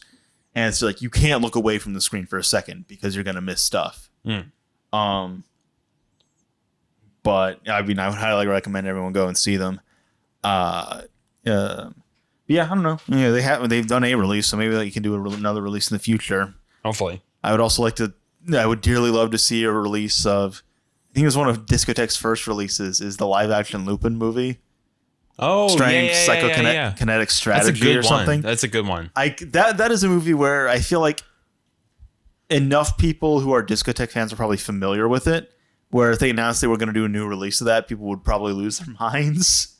Yeah, and I think enough people are into Lupin in general. Yeah. For that to be a Blu-ray with that would be really nice. Although I remember because like Shapes has that video talking about like basically every Lupin entry, but I don't think he talks about either of the live action. He doesn't talk about the live action ones. Yeah, I mean, I'm very shocked if he wasn't aware of. He must be aware of it. Yeah. But I remember being like, "Oh, damn, he didn't talk about that." Because I honestly think that movie's like really good. It's really the first Lupin movie too. I think like feature length. Oh yeah. I think the only 1972. I think 75. No, 75. I think only part 1 was out at the time. Okay. So, but it's before Cagliostro. Before any of the movies, basically. Yeah. Any of the other movies, and yeah, it's a fun, silly movie. It's a silly Billy film. Silly Billy movie. I guess the only disappointing part about it is Goemon is not in the movie. That's true. Yeah, that's the only thing. Which I wonder why that is. I have no idea.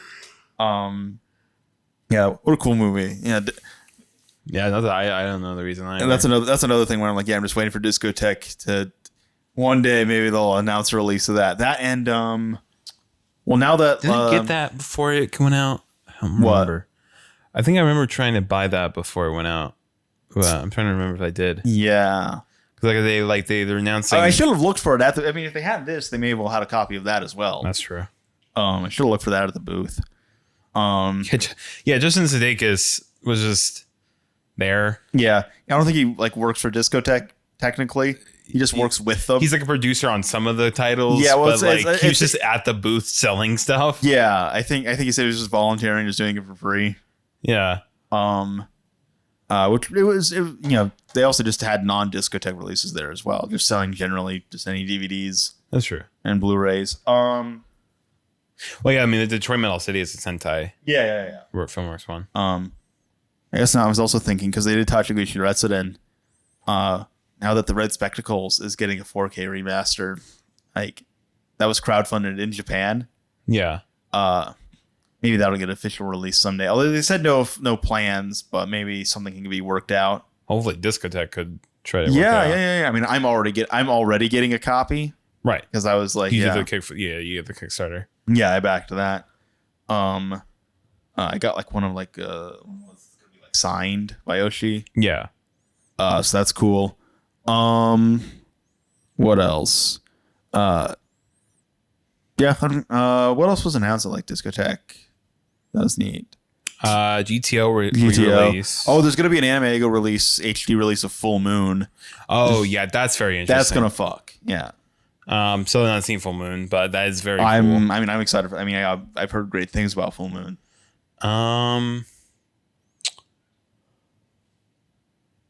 Oh, the new Kite release looked interesting. Oh yeah. So, that was the like what they closed out with. I think they also did more announcements on stream afterwards. Yeah, probably. They had like a pre-recorded stream. Kite has a very interesting. I own the Kite Blu-ray. I still not seen Kite fully. But the Kite Blu-ray is really interesting because there's a lot of it's like a film transfer, like which looks really nice. Yeah. But parts of it is not film, and it's from a VHS rip. Right. They were talking about the different versions of Kite. It's very glaring to see that. Yeah. So their version is meant to be sort of this complete, ultimate, definitive version, and part of it is using their. I think it's using their upscale, or is it someone? It might have been someone else's upscale. I forget. Either way, they basically got their hands on like a decent HD version of those clips. Yeah. So it looks much more in line with each other. Yeah. And they color graded it and color corrected it. That's cool. What else was there? I was excited for. There was some stuff that I think you were excited for, but wasn't particularly. But now I'm just completely blanking. I guess I could Same. check Twitter. I don't want to scroll through Twitter. We've already been talking for 2 hours. That's fair. Do we have anything else that we want to talk about?